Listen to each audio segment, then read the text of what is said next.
একতা বনের ভিতরে একদিন গাধা এবং শিয়ালের ঝামেলা সৃষ্টি হয়।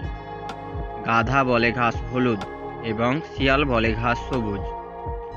এরকম করতে করতে ঝামেলা বিরাট আকারে পরিণতি হয়।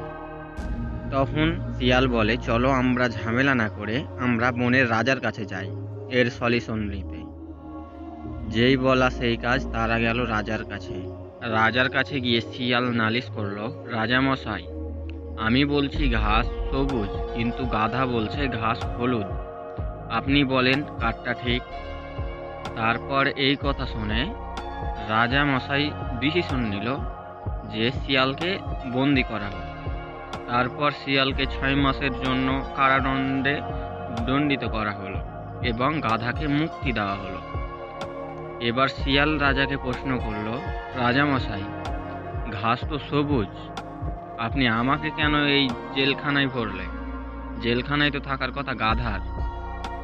তখন রাজামশাই বলল, দেখো, গাধার সাথে তর্ক করতে নাই।